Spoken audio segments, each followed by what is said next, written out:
Geography ई classes में आप सबों का स्वागत भी है और धन्यवाद भी है।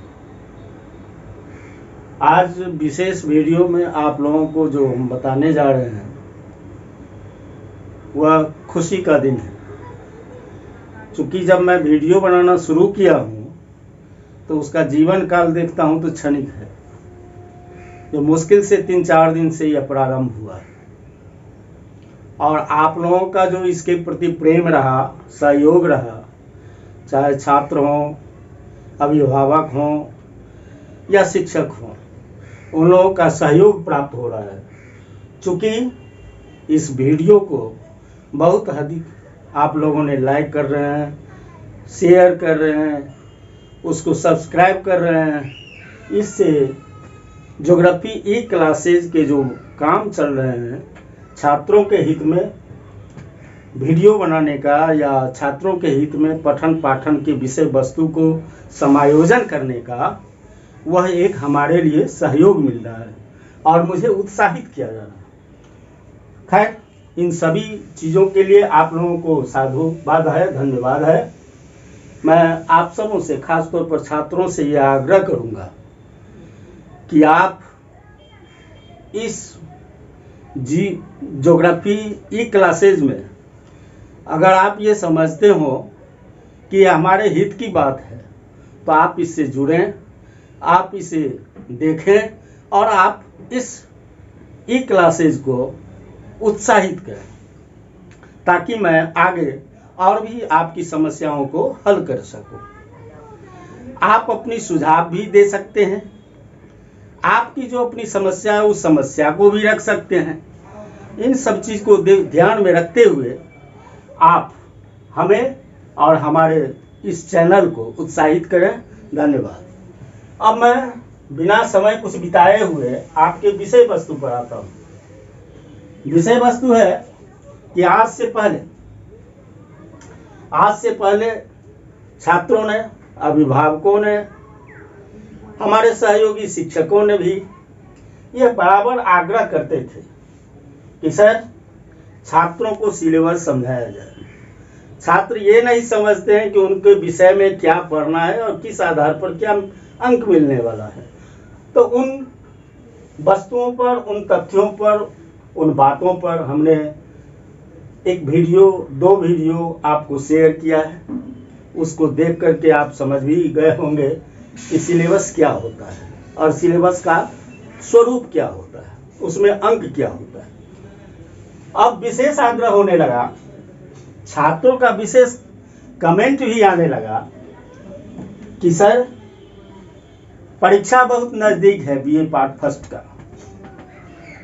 और ये समझ में नहीं आ रहा है कि कौन सा क्वेश्चन, कौन सा चैप्टर, कौन से किताब में कहाँ से मिलेंगे। मुझे कुछ आधारभूत तथ्यों की जानकारी दीजिए। तो मैं इन सब बातों को सोचते हुए निर्णय लिया कि चूंकि छात्रों को इस कोरोना काल में, ये कोविड-19 में पर्याप्त सुविधा नहीं मिल पाई, न संस्था से जुड़ पाया, न क्लास से जुड़ पाया, न उसको कोई समझाने वाला मिल पाया। इन सब कारणों को देखते हुए हमने सोचा कि परीक्षा में कुछ सर्टेन, कुछ खास चैप्टर्स और प्रश्नों को सम्मिलित करके बता दूं, ताकि उसको अध्ययन करके, उसको पढ़ के, लिख के, अभ्यास करके वे परीक्षा की तैयारी कर सके। चाहे आपके पास जो भी साधन हो, कोई गेस्ट पेपर से पढ़ते हैं, कोई पुस्तक से पढ़ते हैं, टेक्स्ट बुक से पढ़ते हैं, कोई शिक्षक के नोट से पढ़ते हैं, लेकिन ये पता नहीं है कि उसका गेस संभावित क्या हो सकता है। गेस अनुमान है, संभावित है। ये आ भी सकते हैं और ऐसा भी हो सकता है कि नहीं भी आ सकता है। तो इसलिए पूर्ण रूप से सिर्फ इसी गेस को आधार नहीं बनाइएगा, लेकिन बहुत अंशों में मुझे उम्मीद है कि 80-90% तो निश्चित ही आपको क्वेश्चन का आधार मिल जाएगा। अगर उसकी तैयारी आप किए रहेंगे जिस हिसाब से, तो उस हिसाब से आपका वहाँ परीक्षा में क्वेश्चन उपलब्ध हो जाएगा। चूँकि परीक्षा जो होती है, परीक्षा का हम शाब्दिक अर्थ ये समझते हैं पर इच्छा, दूसरों की इच्छा, दूसरों के आधार पर, दूसरों के आधार से आपको वह प्रश्न मिलता है, माने दूसरे की इच्छा रहती है। तो दूसरों की इच्छा आप भी समझते हैं, हम भी समझते हैं, सब समझते हैं कि दूसरों की इच्छा के अनुकूल सब बात प्राप्त नहीं हो जाती है, हर वस्तु ही प्राप्त नहीं हो जाती है। फिर भी चलिए, मैं आशा करता हूं कि आप लोग जिन गेस क्वेश्चनों को मैं आप लोगों के बीच दे रहा हूं उसको तैयारी करेंगे तो अधिक से अधिक प्रश्नों का आधार स्वरूप आपको मिल जाएगा, जो परीक्षा में संभावित रूप से वो रहेगा, उसकी संभावना बनती है जो उस क्वेश्चन को रहना है। मैं और एक दो बात को उल्लेख कर देता हूं। चूंकि मैं बहुत जल्दबाजी में गेस बनाने का सोचा, जिसमें से एक पेपर का मैं बना करके आज आप लोगों को दे रहा हूं। दूसरे पेपर का, ज्योग्राफी ऑनर्स के दूसरे पेपर का जो गेस क्वेश्चन हम बनाएंगे, अनुमानित क्वेश्चन बनाएंगे, प्रश्न बनाएंगे, वह एक दो दिन में मैं डाल दूंगा। तो पहले फर्स्ट पेपर को देखिए, ज्योग्राफी ऑनर्स फर्स्ट पेपर जो 2021 की परीक्षा में छात्र सम्मिलित होने जा रहे हैं उनके लिए, और खास तौर पर यह ललित नारायण मिथिला विश्वविद्यालय से संबंधित सिलेबस के आधार पर है और ललित नारायण मिथिला विश्वविद्यालय के छात्रों के लिए ही है। ये विशेष तौर पर उसी के लिए ये बनाया गया है। इसी यूनिवर्सिटी के यानी मिथिला विश्वविद्यालय के छात्रों की ही समस्या को देखते हुए हमने ये गेस क्वेश्चन बीए के लिए ज्योग्राफी ऑनर्स में डाल रहा हूं। कुछ फर्स्ट पेपर की मौलिक बातों को सिलेबस में हमने चर्चा कर दिया था, आप लोगों को चर्चा किया था कि इसमें कुल 10 प्रश्न आपको पूछे जाते हैं। 2 ग्रुप होता है, एक ग्रुप में 6 क्वेश्चन रहता है, 1 से 6, और ग्रुप बी में 4 क्वेश्चन रहता है, 7, 8, 9, 10। ये फर्स्ट पेपर पूरा का पूरा फिजिकल ज्योग्राफी है, यानी भौतिक भूगोल है। और भौतिक भूगोल का मुख्य रूप से 3 खंड है। एक है लिथोस्फेयर, स्थल मंडल, दूसरा है वायुमंडल जिसको कहते हैं एटमॉस्फेयर, और तीसरा है आपको जलमंडल जिसको हम कहते हैं हाइड्रोस्फीयर। तो ग्रुप के बारे में आपको बता दिए थे कि यह एक ग्रुप है, यह है ग्रुप ए है, और ये है ग्रुप बी। ये दोनों मिला करके ये भी और ये भी, ये बनता है ग्रुप बी। यानी इसमें 6 क्वेश्चन है और इसमें 4 क्वेश्चन है, कुल 10 क्वेश्चन है। आपको दोनों मिला के इसमें 10 क्वेश्चन है। जवाब देना है आपको 5, लेकिन कैसे देना है? ग्रुप ए से, यहां स्पष्ट हो जाइए, ग्रुप ए से 6 क्वेश्चन में से 3 प्रश्न का चयन कर उत्तर दें। ग्रुप ए से 6 क्वेश्चन, 3 का जवाब देना है, उसको आप अपना उस हिसाब से दीजिए। और ग्रुप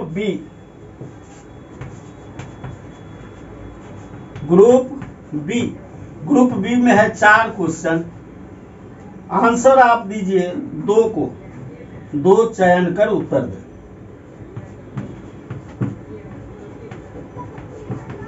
इस प्रकार आपने देखा कि 6 और 4 क्वेश्चन है, 6 और 4, जिसमें से आपको 3 और 2 यानी 5 का जवाब देना है। इस तरह से ग्रुप ए से 3 और ग्रुप बी से 2 प्रश्नों का उत्तर आप लोगों को देना होगा। छात्र ये अक्सर करते हैं कि जब उन्हें परीक्षा में प्रश्न उसके अनुमान से नहीं मिलता है तो वह क्वेश्चन पुराने के लिए 5 लिख देता है, लेकिन ये नहीं समझ पाता है कि किस ग्रुप से दें, किस ग्रुप से नहीं दें, किस ग्रुप से 3 दें, किस ग्रुप से 2 दें। अगर 3 के बदला 4 लिख देते हैं, ग्रुप बी से 2 के बदला 1 लिख देते हैं, 5 तो आप लिख देते हैं, लेकिन नंबर मिलेगा आपको 4 ही क्वेश्चन का, चूंकि एक आपका एक्स्ट्रा क्वेश्चन रहता है। तो इस तरह से हमने सिलेबस का व्याख्या कर दिया है। अब क्वेश्चन चूंकि बताने का चीज नहीं है, क्वेश्चन अभी हम डाल रहे हैं, उसको आप देख लीजिए। इसके बाद क्वेश्चन से संबंधित अगर कोई प्रश्न पूछना हो, कोई जानकारी लेनी हो, कोई मदद डिमांड हो, तो आप इस चैनल से संपर्क कीजिएगा ताकि आपके समस्या का निदान खोजने का प्रयास करेंगे। यह चैनल आपको उपयोगी बन सके, मैं भरसक प्रयास करूंगा। तो इसलिए अब मैं ये स्पष्ट कर देना चाहता हूं कि सभी क्वेश्चन को लिखना अनिवार्य नहीं है, मैं उस पर डाल देता हूं, पहले उसको देख लीजिए, इसके बाद पुनः आप हमसे कर लीजिए। हाँ, देखिए छात्र इस बेस क्वेश्चन को, ये संभावित प्रश्न को किस आधार पर आपको वीडियो में मिलेगा उसका एक एग्जाम्पल दिखा देता हूँ। एग्जाम्पल है कि एक तरफ 4 कॉलम लगभग है, एक कॉलम में आपका यूनिट है, एक कॉलम में यूनिट है, दूसरे में है आपका लेसन, यानी कौन सा पाठ या कौन सा पाठ या लेसन समझिए इसमें है, या चैप्टर जिसको कहते हैं, जो जिस नाम से वह चैप्टर जाना जाएगा, चाहे वह एसएसटीसी हो, ओरिजिन ऑफ द अर्थ हो, नॉर्मल साइकिल ऑफ इरोजन हो, जो उस विषय का नाम होगा वह सिलेबस का पार्ट रहेगा। यानी इसको आप समझ सकते हैं, इसको सिलेबस समझिए आप, सिलेबस से जो निर्धारित है, माने कौन सा चैप्टर आपको यूनिट के अंतर्गत पढ़ना है। दूसरा है कि यूनिट से कितना आपको प्रश्न मिलता है, मतलब नंबर ऑफ या प्रश्न की संख्या समझिए, प्रश्न की संख्या समझिए। और इसके बाद आपको रहेगा संबंधित बने प्रश्न,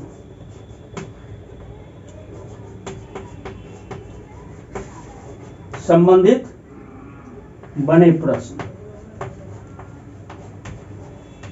ठीक है। इस तरह से 4 कॉलम है। अब जैसे एक बता देते हैं कि क्वेश्चन नंबर 1 जो आपको गेस में मिला है, तो यहां रहा क्वेश्चन नंबर 1, यूनिट है ये फर्स्ट का, फर्स्ट यूनिट से चलेगा। फर्स्ट यूनिट से चूंकि आपको 2 क्वेश्चन रहना है, तो 2 क्वेश्चन रहना है, तो यूनिट फर्स्ट ये भी हुआ। तो यहां पर है सिलेबस है आपका internal structure of the earth, इसमें आपको वही है इंटरनल स्ट्रक्चर ऑफ द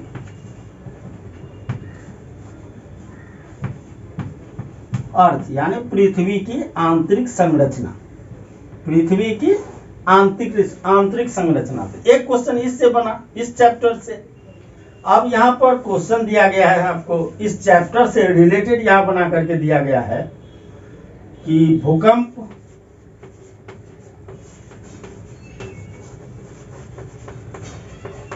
विज्ञान के आधार पर पृथ्वी की आंतरिक संरचना की व्याख्या करें, वर्णन करें, जो भी है इससे रिलेटेड आपको रहेगा। तो इस तरह से रहेगा, एक में यूनिट, दूसरा में internal structure of the earth, तीसरा वो क्वेश्चन की संख्या। तो इसमें एक यूनिट में ये हुआ, और दूसरा भी आपके लिए है, वो है आइसोस्टेसी। मान लीजिए दूसरा है, तो अब यहाँ नहीं, यहाँ लिखिए क्वेश्चन 2, ये है आइसोस्टेसी। भू संतुलन चैप्टर, भू संतुलन चैप्टर। तो इससे जो क्वेश्चन बनेंगे, इसमें दो कंसेप्ट है भू संतुलन में, प्राट और एरी का। तो यहाँ पर क्वेश्चन इससे संबंधित दिया गया है। आप मुख्य रूप से ये समझें कि यहाँ जो आपको दूसरे कॉलम में सिलेबस दिया गया है, यह महत्वपूर्ण चैप्टर हुआ। इस चैप्टर से प्रश्न रहेंगे। प्रश्न का रूप थोड़ा चेंज हो सकता है, प्रश्न में आगे पीछे सेटर कुछ शब्द लगा सकते हैं, लेकिन चैप्टर ये महत्वपूर्ण है। इस तरह से जो आपको दिया जा रहा है उसमें गौर से देख लीजिएगा। 10 चैप्टर है, 10 क्वेश्चन है, और इस चैप्टर से संबंधित ये प्रश्न बनता है वह है। तो अगर चैप्टर आप इस पर ध्यान देंगे तो इस पर ध्यान देना ही होगा। अगर कोई आपके पास हेल्प बुक है तो उस पर उल्टा करके इसको भी देख लीजिएगा, ताकि इससे संबंधित इस क्वेश्चन में कोई और सब आपको स्वयं कोई ना कोई रास्ता मिल सकता है। इसलिए आप इसको देखिएगा और इसी चार्ट के अनुकूल सब में मिलाइएगा। आप लोगों के हित में, आप लोगों की समस्या के निदान के लिए ये क्वेश्चन सेट दिया जा रहा है, इसको आप तैयारी अपना कीजिएगा।